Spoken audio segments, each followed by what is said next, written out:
sponsor and participate. Ashe, ashe. Talk to you after. Ashe, ashe.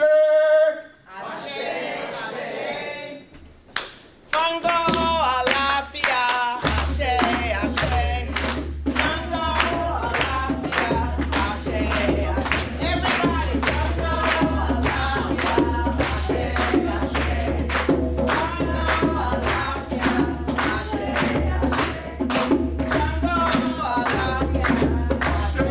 ashe. Fango alafia. Ashe, ashe. Good afternoon. Welcome. I'm Dr. Lois Rosado, and I chair the Greenbelt Black History and Culture Committee. This is Joe Parks. He is the vice chair of the Greenbelt Black History and Culture Committee. This afternoon, we're going to begin with a welcome from our mayor, Mr. Emmett Jordan. Hey, thank you, Dr. Rosado. Thank you, Joe Park. So, I just want to, extend greetings on behalf of the Greenbelt City Council to this annual Black History Month program. My council colleagues, could you stand, please? Thank you, please. Hey, so, we celebrate Black History Month here in Greenbelt and lift up the stories and achievements of our neighbors. I want to thank the Greenbelt Black History and Culture Committee for all of their work, Dr. Rosado and Joe Park. And the other members, could you please stand?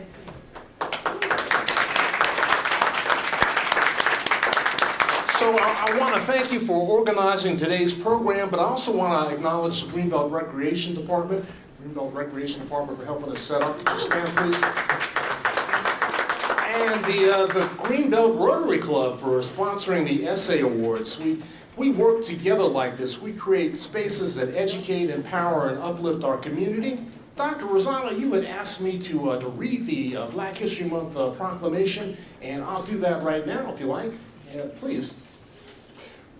Whereas Black American History Month is observed in February of each year and affords a special opportunity to become more knowledgeable about the heritage of African Americans and to honor African Americans who have contributed to the progress of our nation. And whereas during Black History Month we celebrate the many achievements and contributions made by African Americans to our economic, cultural, spiritual, and political development.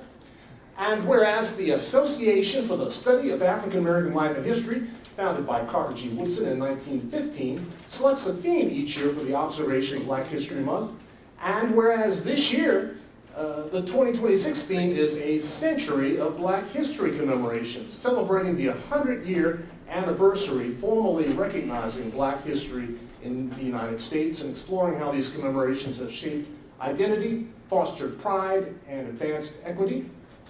And whereas the Greenbelt Black History and Culture Committee observes and honors Black History Month and encourages educators, students, and families to learn about the heritage and achievements of African Americans throughout programs and activities in Greenbelt. And whereas the strength of Greenbelt is diverse people living together in a spirit of cooperation, we celebrate all people by sharing together. We're all enriched. Now, therefore, I, Emmett V. Jordan, by the powers vested in me by the residents and the Council of Greenbelt, hereby proclaim the month of February 2026 as Black History Month in the city of Greenbelt, and we urge our residents to join us in the celebration by participating in a wide variety of events and activities in Greenbelt and throughout the metropolitan Washington, D.C. area. So once again, I'd like to present this to you.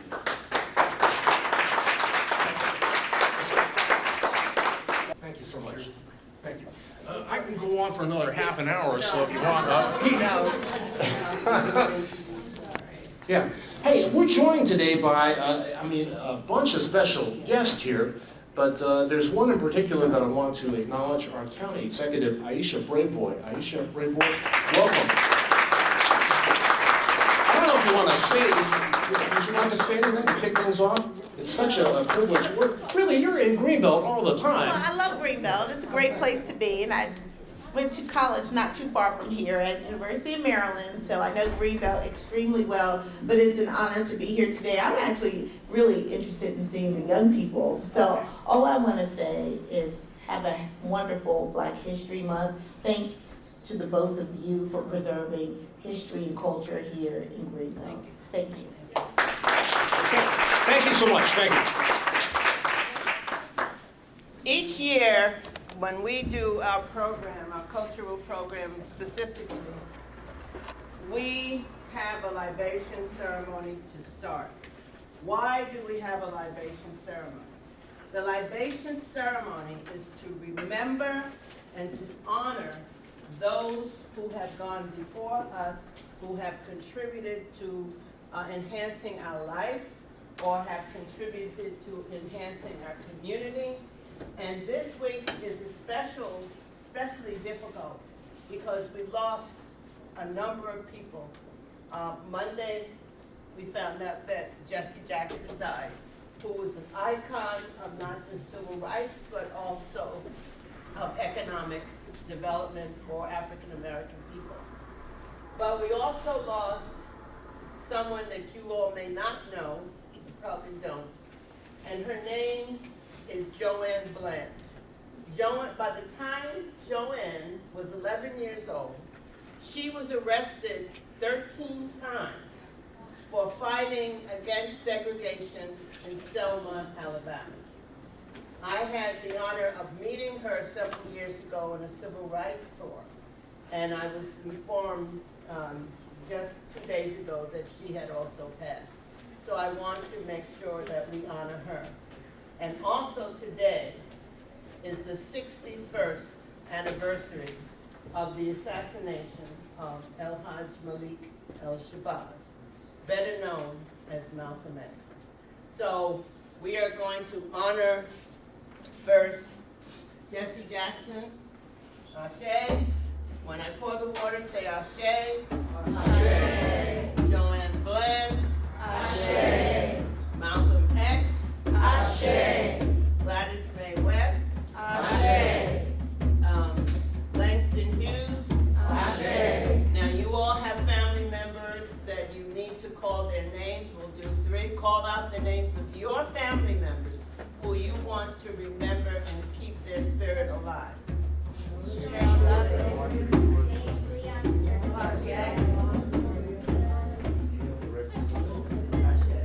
Thank you so much. Appreciate it. Thank you.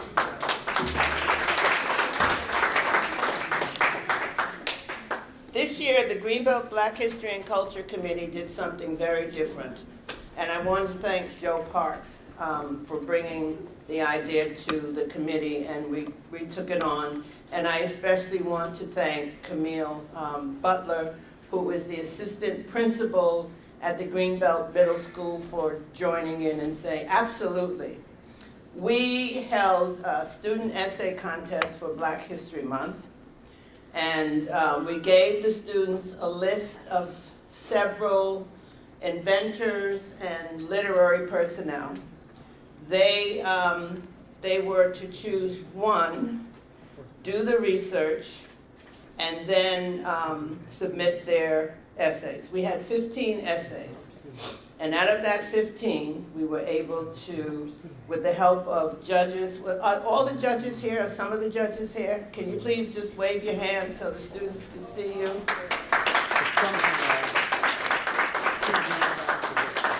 People jumped up and volunteered and said, yes, we'd love to do this. So today our winners are present, and we want to especially thank the Greenbelt Rotary Club, because the Greenbelt Rotary Club is actually providing the financial win that accompanies the certificate. And the president of the Rotary Club is also a member of the Greenbelt Black History and Culture Committee, Ms. Jennifer Dudley.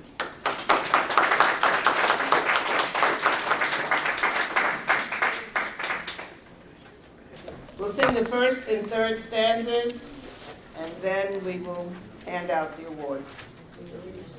Ready? Would everybody please stand?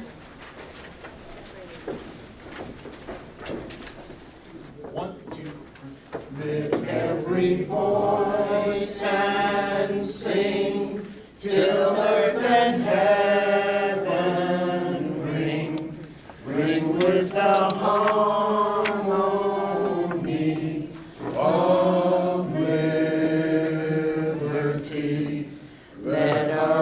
rejoicing, rise high as the listening skies. Let us resound loud as the rolling seas. Sing a song full of the faith that the dark past has taught us. Sing a song full of the hope that the present has brought us. Facing the rising sun of our new day begun, let us march on till victory is won. Verse 3. God of our Weary years, God of our silent fears, thou who hast brought us thus far on the way, thou who hast by thy might led us into the light. Keep us forever in the path we pray. Lest our feet stray from the places our God where we met thee. Lest our hearts, drunk with the wine of the world, we forget thee.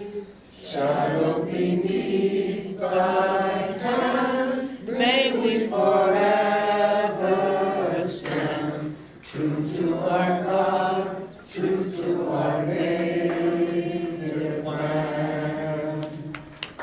Thank you. Thank you all. There's going to be several certificates that the children will receive. They're going to do their reading first. They'll do their reading first, and Jennifer will call, and we have special citations from Senator Alonzo Washington's office after that. So you get a lot of citations today. Hello, friend. These are the citations we like, right? Hello, everyone. I'm Jennifer Dudley. I'm the president of Greenbelt Rotary. And we are a group of local community members who believe in making the world a better place and in bettering ourselves at the same time. And I also had the honor of facilitating this essay contest. I was one of the judges, and I also was the one keeping our judges on track, right? And we got a number of wonderful essays from students. It was really hard to choose. And what I wanted to do was just give a hand to all of the students that participated first. Because there were many students that didn't win, and they deserve to be acknowledged as well. I will say that the school did give everyone who participated SSL hours, so it does give them an advantage in getting to graduation. I also wanted to name our judges by name. Mr. Joe Parks, our chair of our Black History and Culture Committee.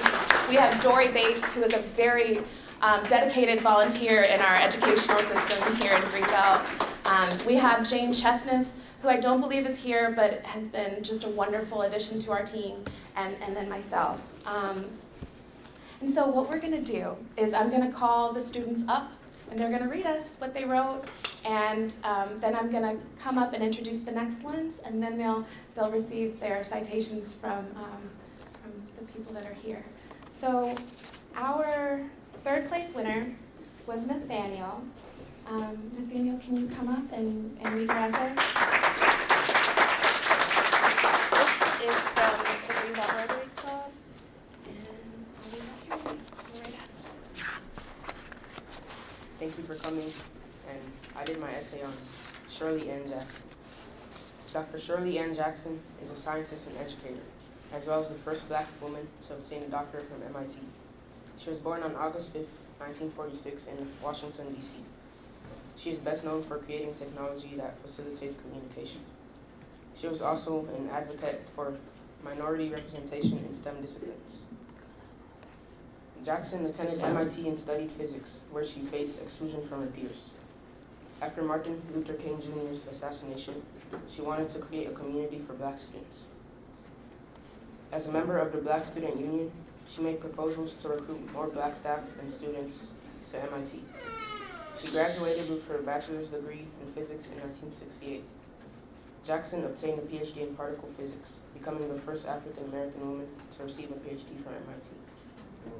Jackson started her physics career at Fermi National Accelerator Laboratory in Batavia, Illinois. Her research contributed to the invention of fiber optic cables, call waiting, caller ID, and a touch-tone telephone. Call waiting tells you if someone else is calling you while you are already on call, and caller ID allows you to see who's calling you before you pick up the call. While both these inventions were and still are very important, the most significant contribution is the fiber optic cable. Jackson's research at Bell Laboratories was on properties of materials that could be utilized for transmitting light over a long distance. At Bell, she made a theoretical model of the absorption of light in materials, which helped advance the development of fiber optic cables. Fiber optic cables are used to communicate over long distances and at high speeds. They do this by transmitting data as pulses of light through thin plastic or glass strands. Plus, hospitals also use them in diagnostic tools and endoscopes. They are not affected by electromagnetic interference, so they are commonly used in places where electrical interference is high, such as factories and industrial sites. Although it may seem like Shirley Ann Jackson's only contributions were invention in the telecommunications field, she also impacted the lives of many students representing minorities, along with Black and African American scholars. She bolstered the university's science and technology programs. Shirley Ann Jackson is a woman who not only helped invent important creations, but also a person who has helped improve the lives of many scholars.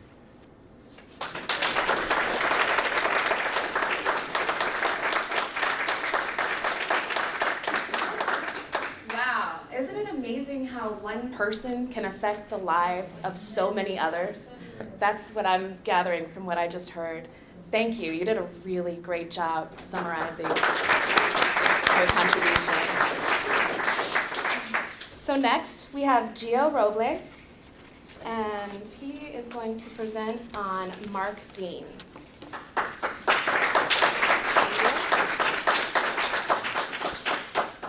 Good afternoon, everybody. Hopefully everybody's doing well. So my essay is about Mark Dean and his engineering at IBM. Mark Dean was a pioneering computer scientist and engineer who was a key figure in the creation of the IBM personal computer and held 3 of the original 9 patents for it. His innovation made computers more powerful and accessible. He made this possible by enabling peripheral devices like printers and modems to be easily connected to them. In 1999, he led his team at IBM that created the first 1 gigahertz processor chip. The start of his career started at IBM in 1980 and spent most of his professional life there. In 1995, he became the first African American to be named an IBM Fellow, IBM's highest technical honor. He was elected to the National Academy of Engineering in 2001. He was included into the National Inventors Hall of Fame in 1997. Mark Dean co-invented the industry standard architecture system database. Mark Dean held over 40 patents with specific sources mentioning more than 20 over 25 and 43 U.S. patents. Mark Dean was the first person to ever create a color monitor. Mark Dean faced problems like racial discrimination, bias, and people doubting his abilities. Some people tried to block his progress. He suggested to find a different way to present his ideas. He would like to ignore the people who would try to block his progress. He accomplished assembling a team of engineers and scientists to work on building a more powerful, energy-efficient supercomputer named Blue Gene. Dean earned a bachelor's degree from the University of Tennessee, a master's from Florida Atlantic University, and a PhD from Stanford University, all in electrical engineering. Now imagine the world without Mark Dean and his engineering skills.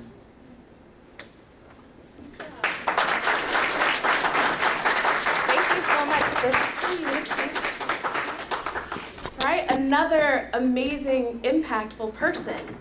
The first, color monitor.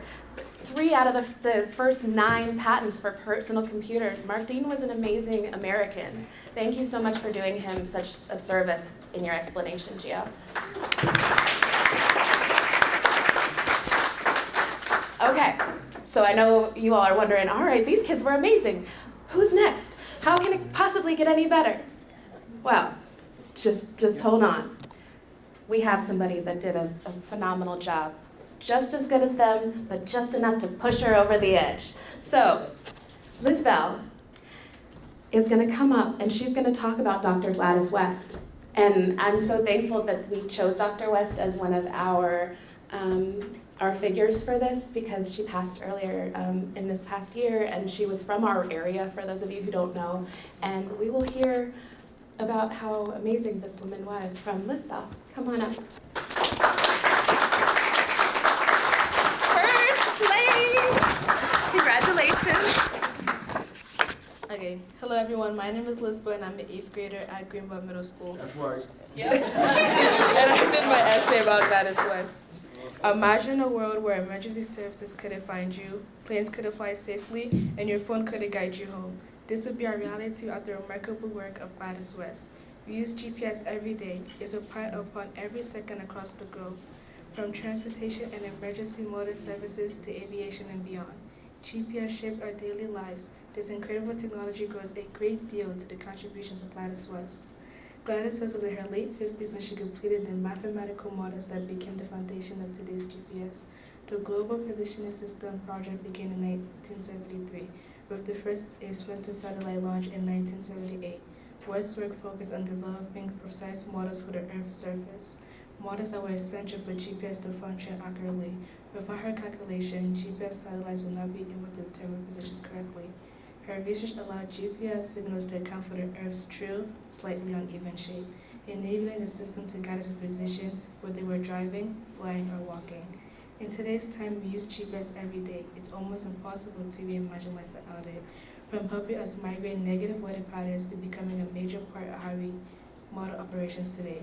We use GPS to study Earthquake climate. This is a space-based basis of study that utilizes mathematics, which dates back to Gladys West and what she completed years ago. Gladys' work shows us that one person can make a huge impact in changing the world.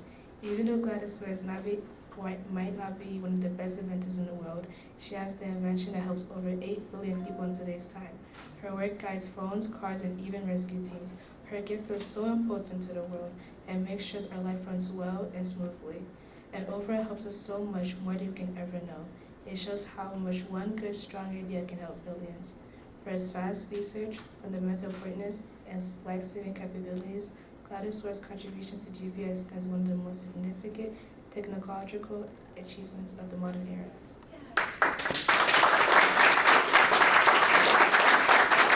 This is for you. You're welcome.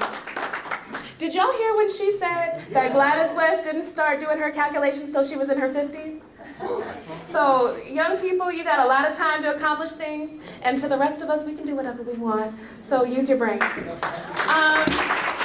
So next I'm going to give you all a little bit of a rundown of what's going to happen next. So we have somebody from Senator Alonzo Washington's office who's going to give our young people some proclamation or some citations, encouraging them for the work they've done. And then we're going to have a presentation by our reenactors, which I'm really excited about. So if we could have our representative from Senator Washington's office come over. Sorry, Malik. Come on, can we give it up for those amazing students and all of their hard work? Good evening, everyone. My name is Malik Worthy. I'm from Senator Alonzo Washington's office. I serve as his Director of Community Engagement, and I just want to give honor where honor is due. Thank you so much, Madam County Executive, for all of your hard work across Prince George's County.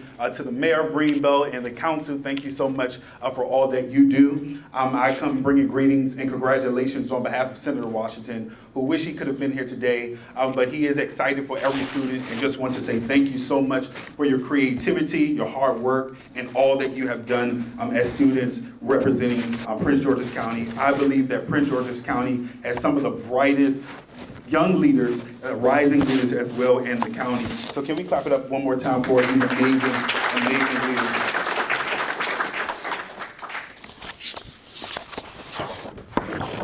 Okay, at this time, students, once you hear your name, if you can come up, I'm going to present you with a citation.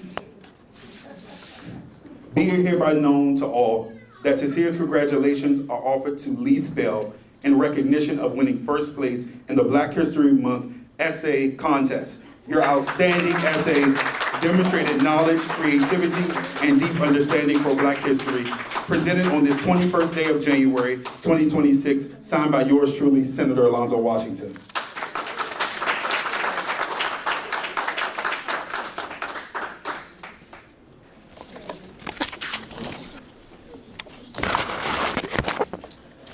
Next, can I have Geo Robles come up? And I hope I pronounced your last name right. Be it hereby known to all that sincerest congratulations are offered to Geo Robles in recognition of winning second place in the Black History Month essay contest. Your outstanding essay demonstrated knowledge, creativity, and deep understanding for Black history. Your achievement reflects academic excellence. Presented on this 21st day of January 2026, signed by yours truly, Senator Alonzo Washington.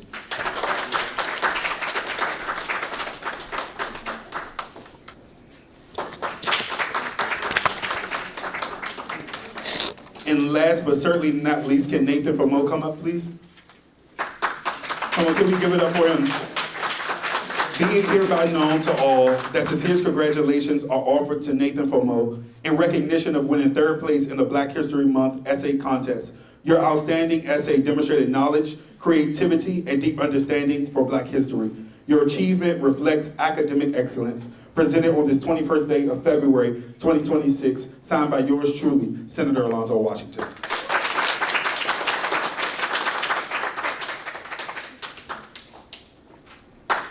Thank you all so much. So I just wanted to make it clear that the young people, they didn't just win our congratulations and some pieces of paper. They're each going to get a check. So the first place for this award is $200. Second place is $150, and third place is $125. So come see me afterwards, okay, to get your money. All right, now we have a really additional, exciting presentation. We are going to hear historical stories of courage and resilience. And we're going to hear them in chronological order. So for example, Miss Theresa Saxon will portray Charlotte Forten Grimke, who was a free-born African-American woman whose entire family was actively engaged in the anti-slavery movement. She will be followed by Mr. Marquett Milton from the African American Civil War Museum, and he will share the experiences of the colored troops who fought in the Civil War and helped to free enslaved people all over the nation, because it just wasn't in the South. Let me make that clear. Slavery was north, south, east, west. Everyone should be very, very clear about that. Our last presenter, Dr. Carolivia Herron, is an ancestor of Mary Ann Lumpkin. And Miss Lumpkin created one of the earliest historically Black colleges in Virginia. So we're going to start with Theresa.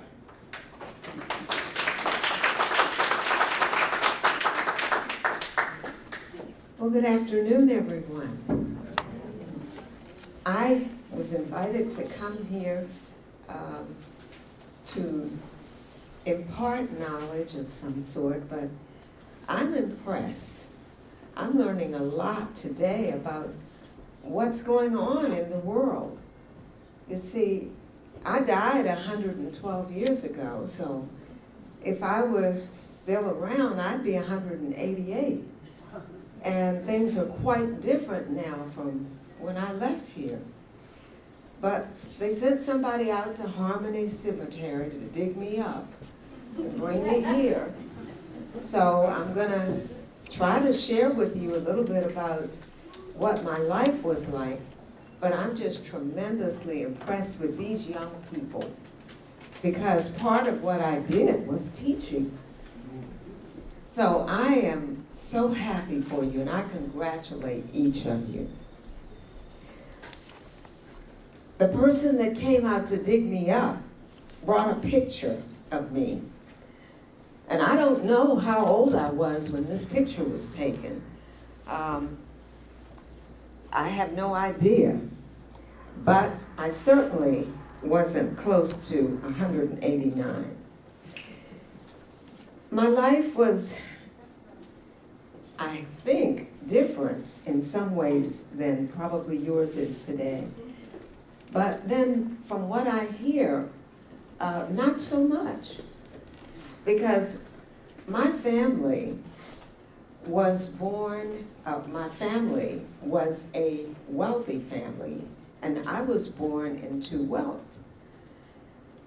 But it wasn't the kind of wealth that someone explained to me on my way in. They said, they knew my family was wealthy, and they said, well, you know what? You can get wealth today. You can go in the store and buy a little ticket, and then maybe in a few days, somebody will tell you that you won a lot of money. And I was like, really?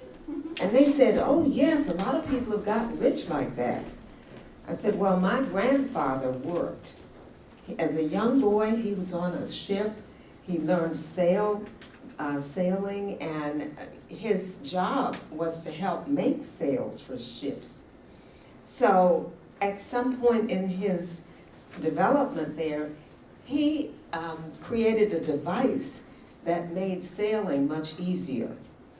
And as he stayed in this particular job, he made money, of course. He saved his money, and when the man he was working for retired, he was able to buy the business, and he became quite wealthy. So by the time he married my grandmother, they had children, and one of their children was my father. My father and mother had me, and we lived a comfortable life. The good thing about it was I was a fifth generation freeborn black person. The downside of that is that even no matter how much money you had or how prominent your family was, you still lived in a segregated society. You couldn't go certain places, you couldn't do certain things because you just weren't able to because of the color of your skin. I don't know how that is today, but back then we knew it was wrong. And my family used their wealth to fight slavery. They were very active in the anti-slavery abolitionist movement. And they brought me up to be that way. By being wealthy, I was privileged to be tutored at home until I was 16 years old. And then my dad decided that I needed to be formally educated. So he sent me to a school in Salem, Massachusetts, where I excelled in my studies.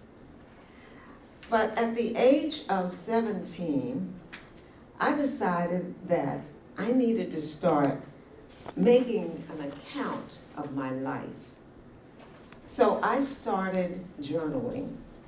And I started my first journal at 17 with these words. I wish to record the passing events of my life, which, even if quite unimportant to others, naturally possess great interest to myself. I thought I would be the only one interested in knowing what my life was like. But this person who brought me in today said, oh no, your journals are at Moreland Spingarn Library. And I said, what? Who would want to don't read my journals, but that's where they are. And I wrote 5 during my lifetime, so I don't know if somebody's reading them or whether they're just sitting there.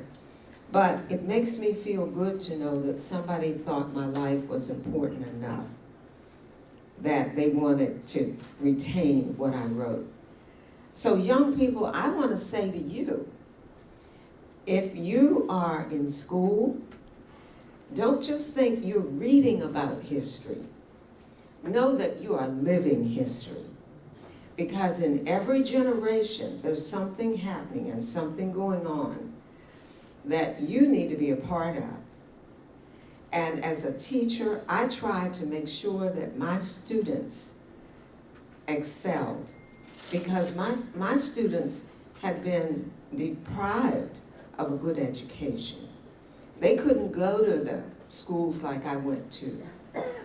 They had to just learn to read and write from those who could teach them something from books. And it wasn't a very thorough or complete education. So I wanted to become a teacher and make sure that my people learn to read and learn to write and to do the things that could make them excel in life. So I did become a teacher. Somehow or other, when my father sent me to school, he could only afford to keep me there for a year because my mother had died when I was 3 years old, and he had remarried. He had a different family, and they weren't a real part of my life. But my grandmother and my aunts and uncles who raised me saw to it that I had a very, very good education. And when I was 17 years old, and the year after I went to school, I had to get a job teaching to help pay for my own schooling. And it just seemed a little bit odd at the time that all the money my family had and the wealth and so forth, that my father couldn't afford to continue my schooling. But I knew enough that I could make my own way. And so I started teaching to help put myself through school.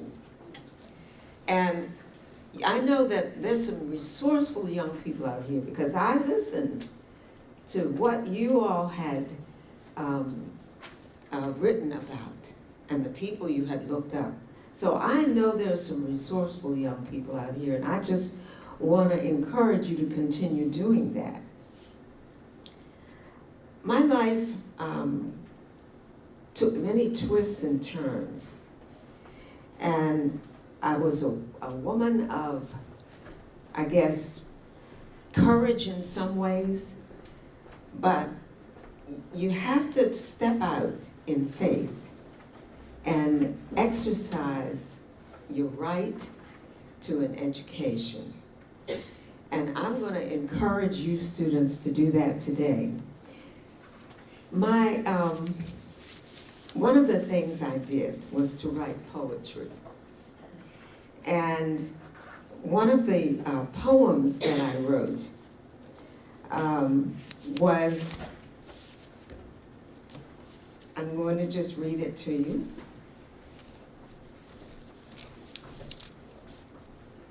May those whose holy task it is to guide impulsive youth fail not to cherish in their souls a reverence for truth. For teachings which the lips impart must have their source within the heart. I wrote that in 1853, and that was one of the things that I wrote, but there were other things that I read, and there were people in my life who influenced me to make the very best decisions that I could and to go on in my life teaching others and helping others. So I did that. I came to live in Washington, D.C. in my adult life. I married and lived here, and my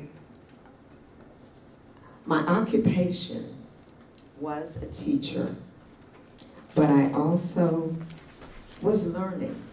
As I taught, I was learning. And I want to just share with you before I leave that my character, Charlotte Forten Grimke, whom I've shared with you today, inspired me to write. And the organization that I'm a part of, the Female Re-enactors of Distinction, I wrote a poem that said, "Who am I? I'm somebody's daughter or somebody's wife, but that isn't all you should know of my life. Though I lived long before you, our lives intertwine, for I'm part of your story and you're part of mine. Yes, the roads that we've traveled may not be the same, and our family trees may bear different last names. Still, our ancestors fought for the right to be free and to secure the promise of liberty. So great was the cost they unselfishly paid, and countless the sacrifices they made. These unknown contributors to freedom's cause, who sought not recognition in challenging laws, but that those who came after their lifetime was done would reap the rewards from the race they had run. So in passing their torch and its message to you, it's my hope you will pass it to your children too. For we're threads in America's vast tapestry, interwoven throughout its rich history. And if my story inspires you to accomplish your best, then my goal's been achieved, and in peace I can rest. For that's my purpose, my mission, and personal creed as a Civil War lady and a member of Freed. And Freed is the organization which I represent today. Didn't say that at the beginning, but that is the organization that we share stories of as African Americans during the Civil War. So the FREED stands for Female Re-enactors of Distinction. And we're very happy that, I'm happy that I could be here today. Thank you.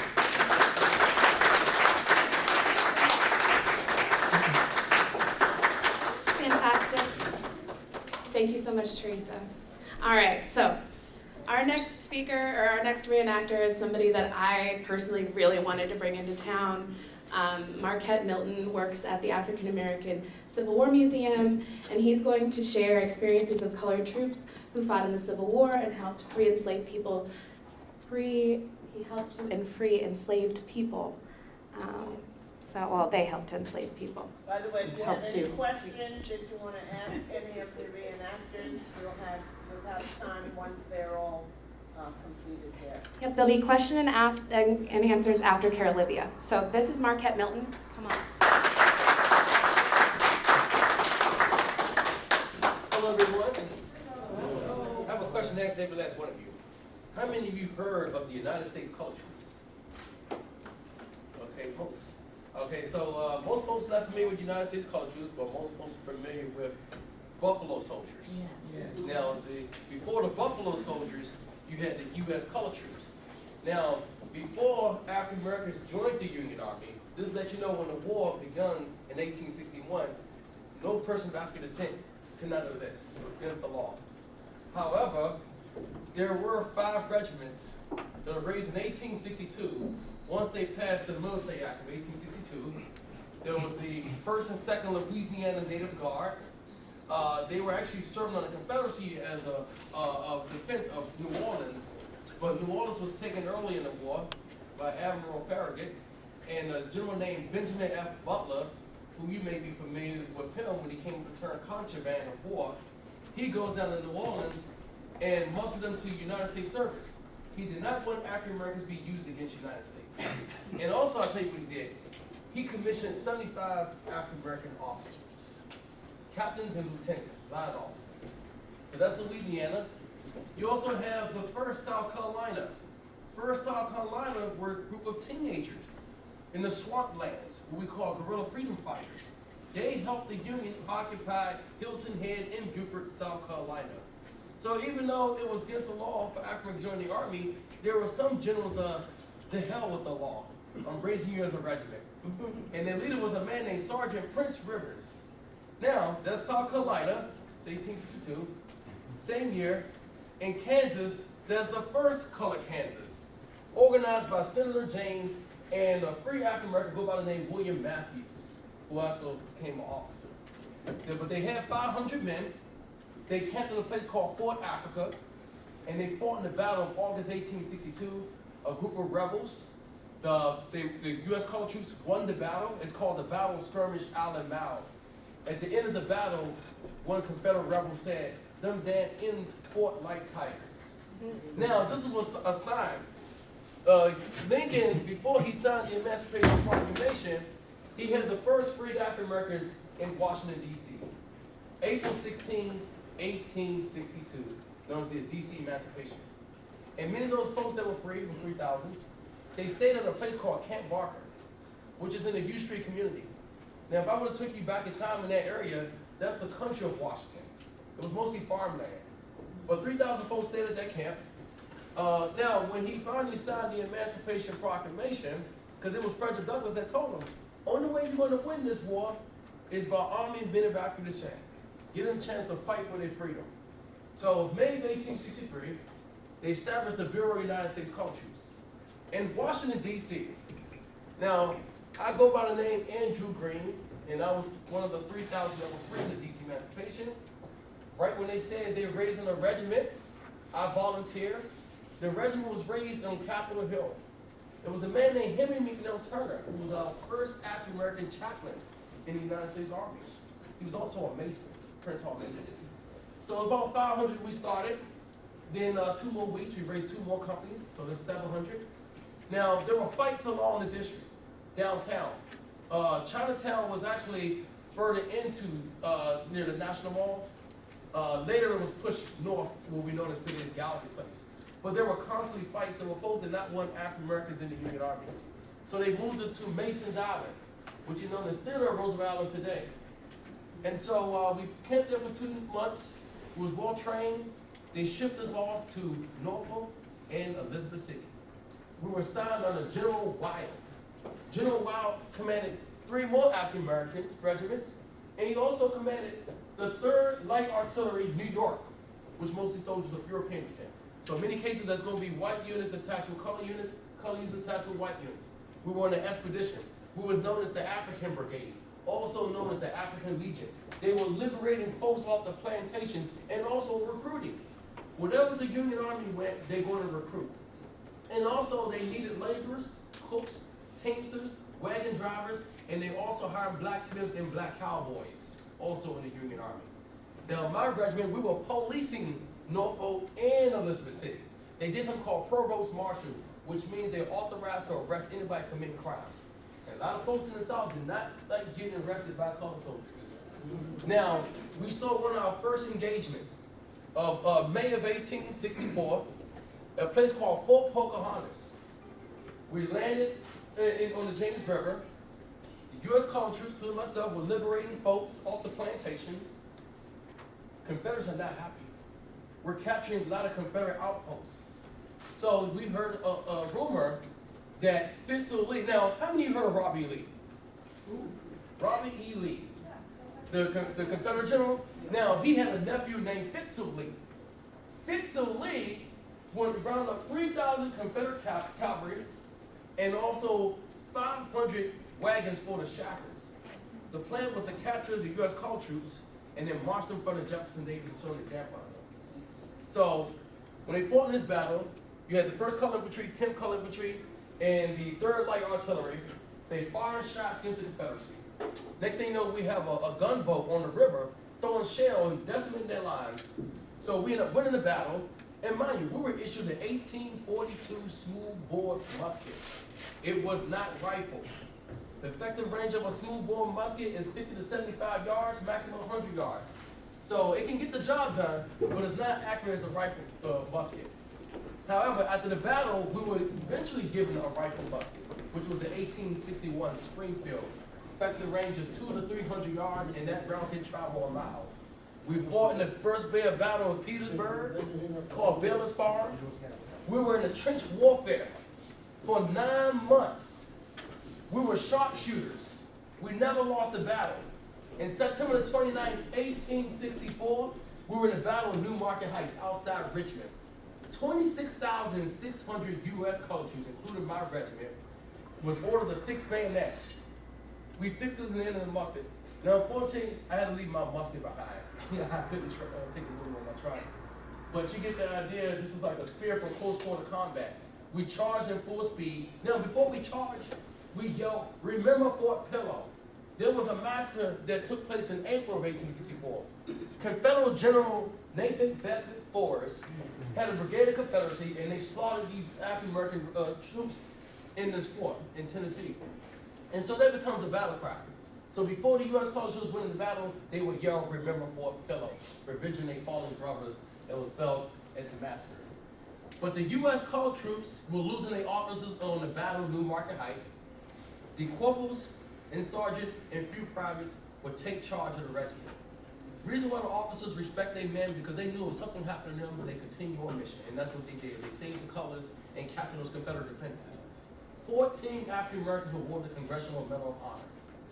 Now, December of 1864, we transported to Fort Fisher. Anybody ever heard of the Battle of Fort Fisher? It's down in North Carolina. It's on the coast. It was the last coastal defense. But you had 26,000 black troops. There were thousands of white units and U.S. Marines bombarding Fort Fisher. Fort Fisher was finally captured. My regiment, 1st Colored Infantry, we were the first troops to march into Wilmington, North Carolina.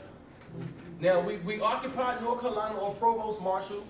We were also recruiting. But we also took charge of Goldsboro, North Carolina, and Raleigh, North Carolina. We were also there when Confederate General Johnson surrendered to General Sherman. Now, by October of 1865, 700 of us shipped back to Washington, D.C. We marched up 7th Street and we camped at Campbell Hospital, which is on the 7th and Florida Avenue, near Howard University. And so we camped there one night, but the next day we marched in front of President Johnson, right in front of the White House. So he gives a half-an-hour speech to the U.S. colored troops.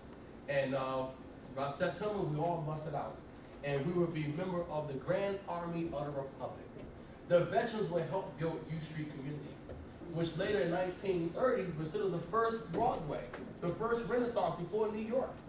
It was an African-American veteran, go by the name Captain P.D.S. Pinchback, that made U Street a middle class.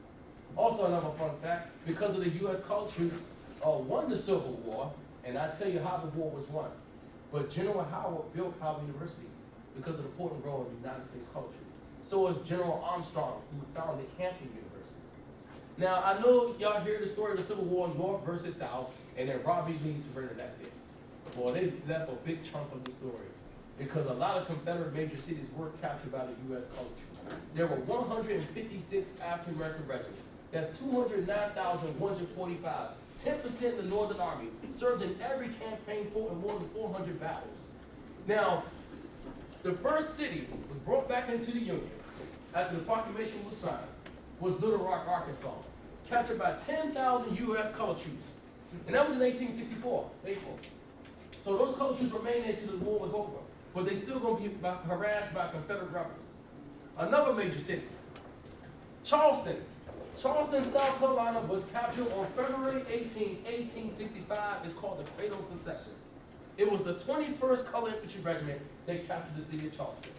And the next day, on the 19th, the 55th Massachusetts was marching down Meeting Street, along with their officers singing John Brown's Marching. Now, can anybody tell me what was the capital of the Confederacy? Richmond. That's right, Richmond. And guess who marched into Richmond on April 3rd, 1865? I sure did. But it was the 25th Army Corps. Because most of the corps, you had colored troops and white units operating together, but the 25th Army Corps was the only corps made of all African descent soldiers, led by General Godfrey Weitzel. So on April 3rd, 1865, the 25th Army Corps captured Petersburg and Richmond. Now here's the fun part. There was the 2nd Division of that 25th Army Corps, including regiments such as the 41st Colored Infantry Regiment from Kent William Penn. They chased Robbie Lee for 6 days. And the 41st Colored Infantry Regiment was the leading regiment that engaged them, and they forced Robbie Lee to surrender at Appomattox Courthouse. Wow.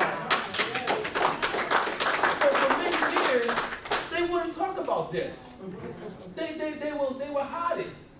But I'm happy that the National Park Service acknowledged the story, and a few years ago, they just designed a plaque for the U.S. Colored Troops.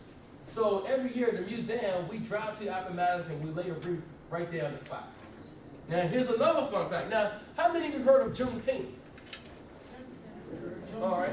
So y'all familiar with the story, right? Yeah. But what if I tell you that was the ending of the story? What if I tell you that a general named General Nathaniel P. Banks, he had 6 regiments from Louisiana. They were called Corps DI-3.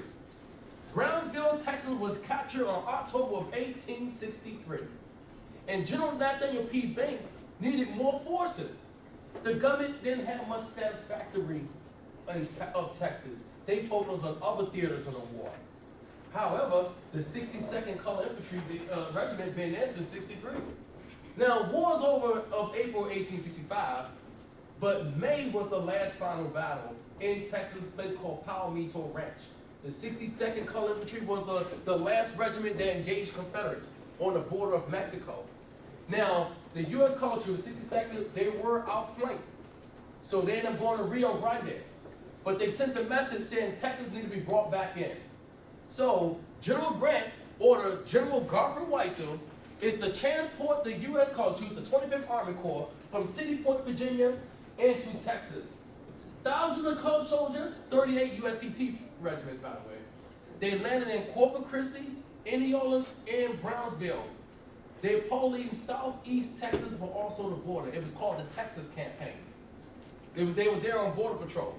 Now, according to their records, the military records, June 15th is the correct day of the liberation of Texas. Granger arrived there on the 19th when you read the general order in Galveston.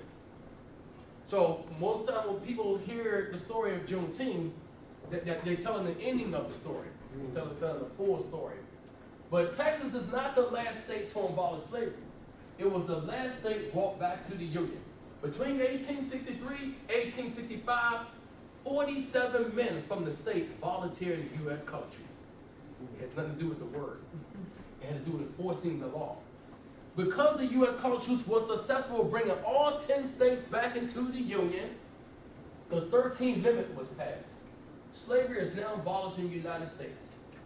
The last 2 states to abolish slavery was Kentucky and Delaware. Proclamation did not apply to those states because they were loyal to the Union. Another major important amendment has passed. The 14th Amendment gains the right of citizenship. The United States government called a government's cry for help, called for African Americans to come save the Union, and they were not citizens. Because they won the war, they're now citizens of the United States. They're also opening doors for others. Also, the 15th Amendment have passed. Black men now earn the right to vote. So, the Civil War was the most important war to save this nation and bring it to one and show that we all are Americans. Last thing I want to share with you all, it wasn't just African Americans from the U.S. and white officers from the North, but many of these soldiers coming from all over. We found U.S. colored troops from places like Jamaica, Trinidad. We found 1,500 Hispanics in the U.S. colored troops. We found Native Hawaiians. There's a Nicholas Sahib Muhammad in the 55th Massachusetts from Nigeria. We found a guy named Sergeant Simmons from the West Indies background, but he served in the British Army. He ended up in the 54th Massachusetts. He got sick and he passed away. There was an African-American officer. Well, I'm going to say he's African descent, and he became a lieutenant colonel, but his background, he served in the Prussian War before the Civil War. Once he left Europe, he lived in New York, and he was close to a man named Colonel Higginson. Colonel Higginson commissioned him as an officer. Unfortunately, he was wounded in the battle called Lusty down in Jacksonville, Florida, and he got sick and he passed away. One of my favorite heroes of the Civil War, I mean, they all my favorite, but my number one favorite hero of the Civil War is Major Martin Delany. Martin Delany was born free on his mother's side. His grandfather was an African prince from Yoruba named Prince Shango. Martin Delany was well educated. He became a doctor. He was a Prince Hall Mason. He was an abolitionist. Him and Frederick Douglass are the co-founder of the North Star paper. He was also part of a secret network, which I call the African Knowledge Circle, because there were people throughout the country that were spreading messages and forecasting what's going to happen, so you need to prepare. There was a man named Moses Dixon in the Knights of Liberty raised a militia. So there were militias spread out, and they were very secretive. But Martin Delany became what they call the first black nationalist. If it wasn't for Martin Delany, you would not later have Marcus Garvey. Because Martin Delany was about returning back to Africa. In fact, he knew of John Brown. John Brown needed his support in Harper's Ferry. Martin Delany did not go with John Brown to Harper's Ferry because the network already have a plan. John Brown wanted to start a rebellion right then and there. So John Brown called him a coward. Martin Delany said, Captain John Brown do not know the man who he speaks. So while he's raiding Harper's Ferry, Martin Delany is traveling to West Africa. But he's returned, war breaks out. In 1863, he is recruiting large numbers of African Americans in the Union Army. In 1865, he meets with President Lincoln. President Abraham Lincoln commissioned him as an officer, as a major, as a colored regular, not a volunteer, which makes him the highest ranking African American officer in the Civil War. And also, Martin Delany was assigned to his own regiment, the 104th Colored Infantry Regiment. They were police in Charleston, South Carolina. Many of the locals are celebrating Decoration Day. Anybody familiar with Decoration Day? I know you know what Decoration Day is. So, the time African Americans are celebrating in Washington, D.C., General Logan made it a national holiday, which is known as Memorial Day. But it's rooted in Charleston, and they have a plaque to acknowledge where it was rooted at. All right, last thing I want to share with you all. All this information I just shared with you is in a book called Like Men of War, Grand Army of Black Men, Men of Color, and it's also at the African American Civil War Museum, which we're going to be open around the spring. So we're looking forward to seeing you. We have an exhibit for Michelle Obama. She has 2 relatives on our memorial wall. I have an ancestor that served in the 34th Colored Infantry Regiment, and I'm sure some of you also have relatives, and we do give certificates. So we want you all to join us. We will be open from 10 to 5, and it's no admission. So it's going to be a reopening soon, and I'll give you my contacts, so I'll keep you updated. Thank you.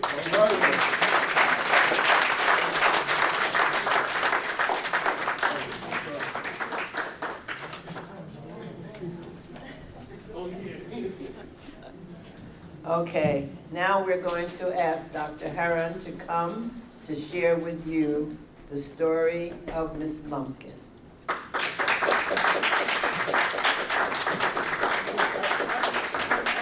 Walking up and down, talking. Are you recording through this? Or can I just talk loud? Talk loud. Can you hear? Yes. Okay. I come to you with a book because I want somebody to tell my story. I want you to tell my story. I got a story to tell. I was born in 1832, way up in the highest mountains of Virginia. And I was 8 years old. They brought me down from the mountain to Chaco Creek, Chaco Canyon. It wasn't no they. I said they. It was an old, dirty, stinking white man. He brought me down from the hill and brought me to Chaco Bottom to give me away as a present. As a present. To Robert Lumpkin, who owned a slave jail. He owned a slave jail was so bad that all the other slave owners thought he was evil. That's how bad it was. It was considered the worst slave jail in the South. And it wasn't a real jail. A jail was supposed to be for people who did things wrong. What did the people do wrong? There were black people in there, black slaves. What they did wrong is they refused to obey. And they sent him to this jail because Robert Lumpkin was had an expertise, knew how to break the spirit of people to make them into slaves. He had done this for this old stinking white man, whose name I can't remember. And he wanted to thank Robert Lumpkin for what he did, breaking the spirit of his slave. So he brought me down, a little 8-year-old, and handed me over to Robert Lumpkin. And that's where I lived. I would look out the window and see them beating my people, my black people. 8 years old. I still remember it. The beautiful crepe myrtle, I think is the name of it. The flower is pink and red and bluish, kind of lavender, and sometimes a little white. And he, this evil, I call him the evil one, Robert Lumpkin. He would make me act like I was white. I had to pretend to be white. If I talked black, he would hurt me in all kinds of ways. I won't even share that with you, all the things he did. And when I was 13 years old, I had a child, my first child. I had 7 altogether. 2 of them I had to put in the ground before they were 5 years old. The other 5 grew up. But there were two boys and 3 girls. And I figured out ways to protect them because some of them their skin was light. I was able to protect them and hide them and send them away. Some people wonder how it is I got this evil man to protect these children. They had the nerve to say that he protected them because he loved them. He didn't love those children. And I can tell you the story that I told some of my children and pass it on. And one of my descendants is going to come out and tell you what really happened. I sent a couple of my children up to Massachusetts, the 2 girls. I sent them up to Ipswich, Massachusetts, where they got an education. And one of my girls I sent down to New Orleans, and she had a little shop and she would sell things and all. But where are my black children? That's breaking my heart. The 2 boys, one of them went out west to California. But there was one boy, my old Robert named him Richard, but I gave him his African name, Washeka. I changed his name to Washeka. And that name has been passed on and on and on. I died in 1905, but I know that my descendants have still got some Washekas up there in Massachusetts. Because some of my descendants know the story. Washeka has black skin. And I couldn't find out any way to protect him. I had so much trouble.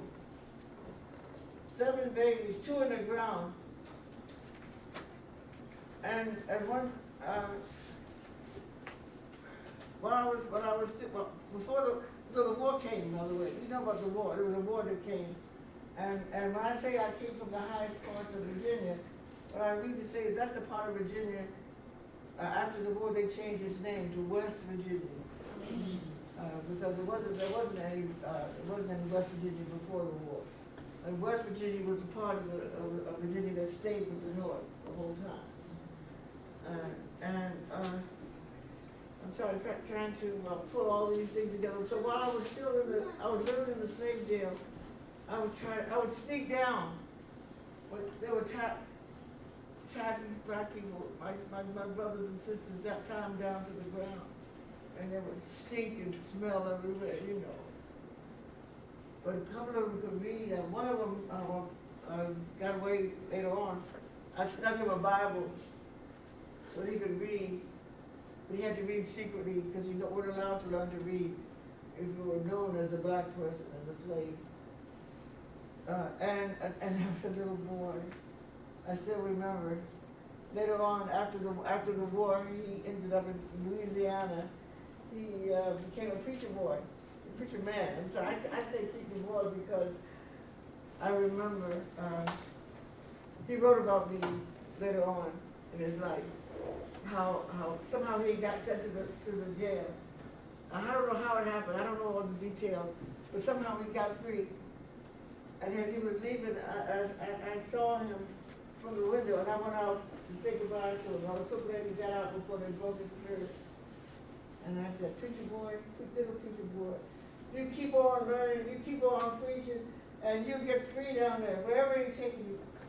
And remember me, and tell him my story. I'm stuck here trying to help my black folks. And I can't even find my black children. And later on, he became a preacher in Louisiana, and you could read some of his words and work. And I said, different ones of us got free later on. But then come the war.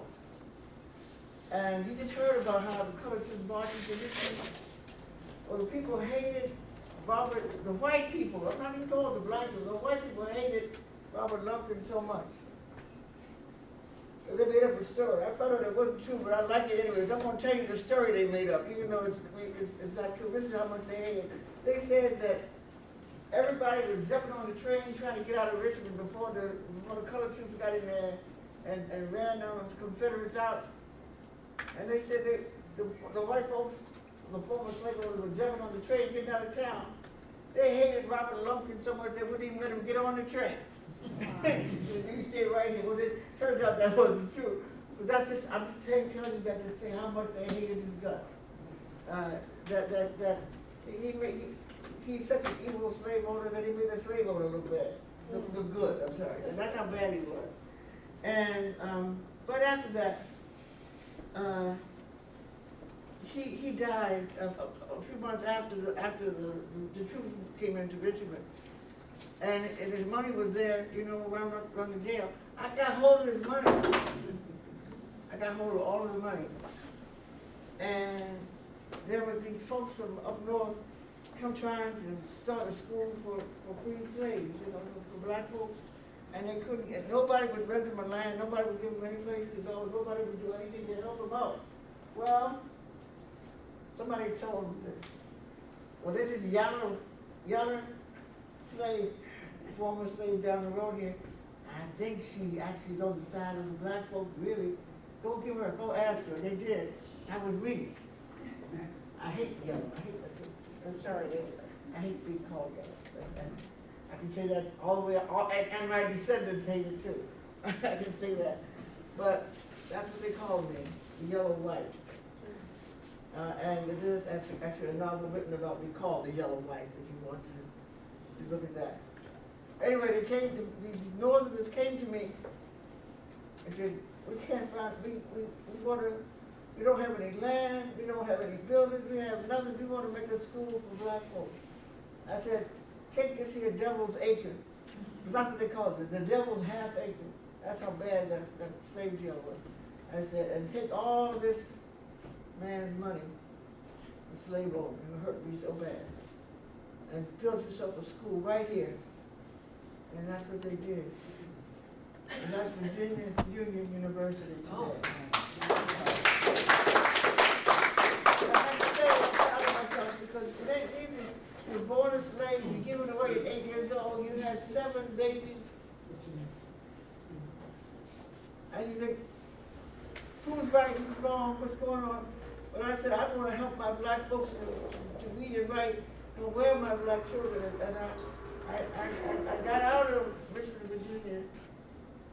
I lived for a while in Pennsylvania, but finally I moved to a place called New Richmond, Ohio. I'm buried there.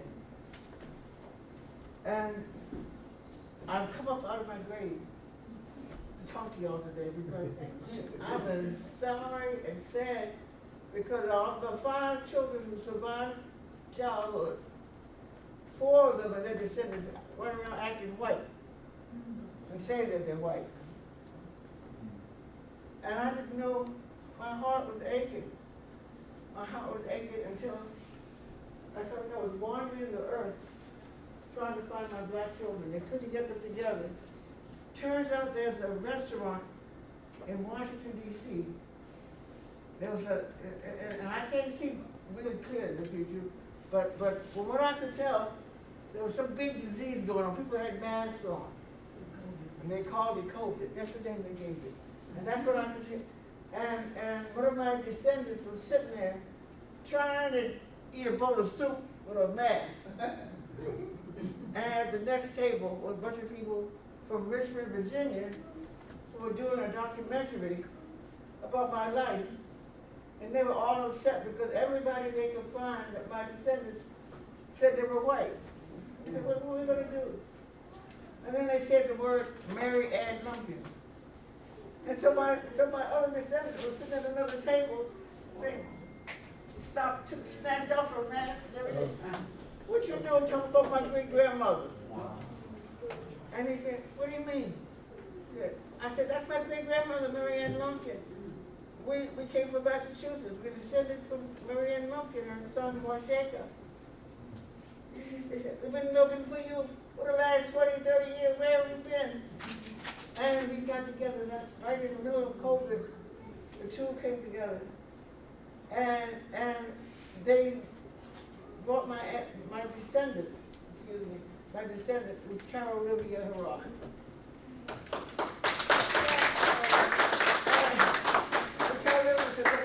I've been praised for lots of things in my she said, I've been praised for lots of things in my life. I've been praised to be a professor, I'm a writer, I'm an author, all these. But the first time I've been praised just for being born. I didn't do nothing. All I did was get born. And they brought me down to Richmond, Virginia. And the people who took down the statue of Robert E. Lee, all that stuff, they were dancing around me and all that. But I didn't do it. All I did was get born. But so that's what my descendants said. But I'm telling you, I want a story. It's time for my story. And I feel like I couldn't rest until somebody, where are my black children? And it turns out there are 200 or 300 black children descended from that one, from Marquett.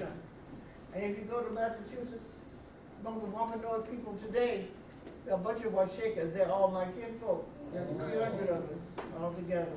And they're all black. And maybe if y'all can get Carolivia to write this thing down right, maybe I can rest. So I thank you.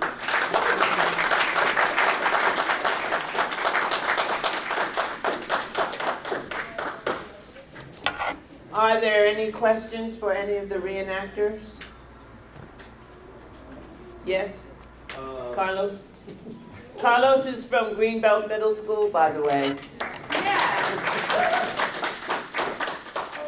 Mr. Milton, as a black soldier in the Civil War, today we hear so much about the 54th in Massachusetts, but what do you all then think of the 54th and the glory that the 54th gets today? Oh yeah, so the movie Glory, that was one of the early films that introduced U.S. colored troops, and that's the most popular regiment that everybody hears the most because of the movie. In the museum, we do discuss what actually happened in the 54th Regiment, because there were a lot of inaccuracies in that film. For one, they were not the first colored regiment raised in the Civil War. They were one of the ninth. Two, most of the men in the 54th were born free folks, were not formally enslaved. Also, in the movie, they showed an average drill sergeant whipping the guys in shape, teaching them how to drill. Historically, it was Frederick Douglass' oldest son, Lewis Douglass. He's the sergeant major of the 54th. Another thing they got wrong in the film, they made it seem like they were not given shoes and uniforms and weapons. If you look at the reports of the quartermaster department, they were given the uniforms the first week when they enlist. They had frock coats, which is a jacket which was long, had like 8 buttons. They were given forage caps. They had no problem issuing out brogans, which is the shoes. In fact, that's the first thing issued to an infantry soldier because you're a foot soldier. And also, the main thing they teach you in the Army back then and to this day, and law enforcement, is to take care of your feet. Also, you remember in the film when they were charging the beach in Battle Wagner, Colonel Shaw dies, and then the next day everybody's killed in action? Well, that also didn't happen.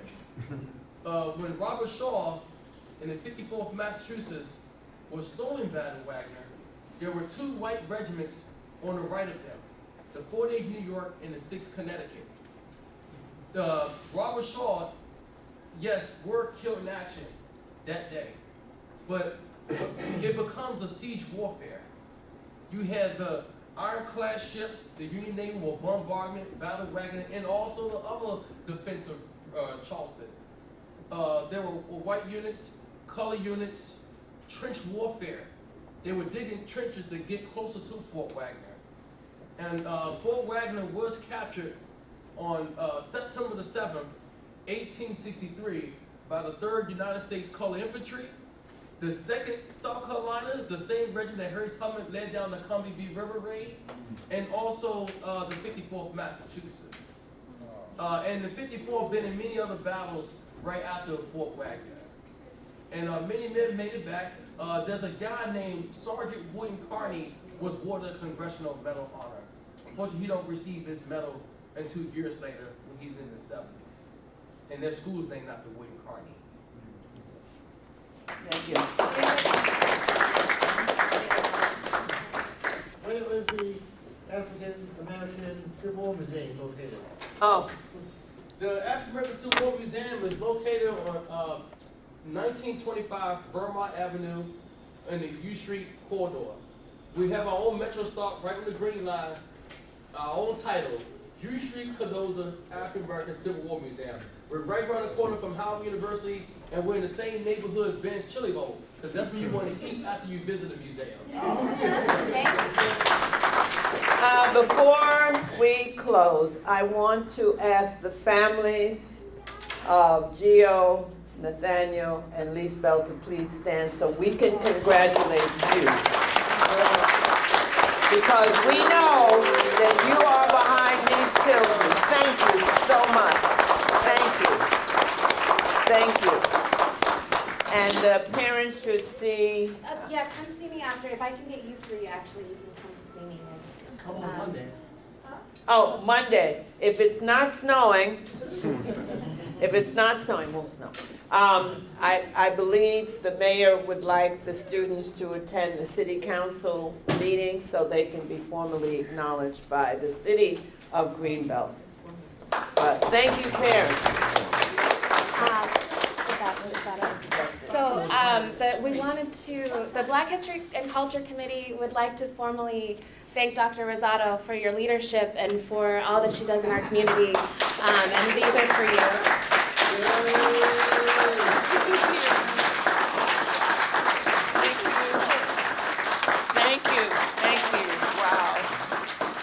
So again, tomorrow Monday evening at City Council Chambers in the Municipal Building, there will be a proclamation at 7:30 for Black History Month. You are all invited.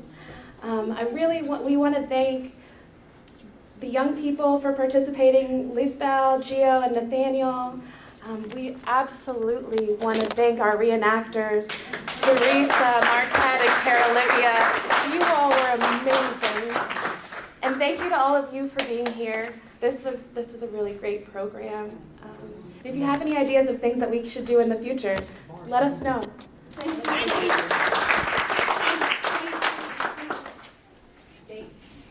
Yes, the program is being videotaped by Gate, and they will have it on their YouTube channel. We want to thank them.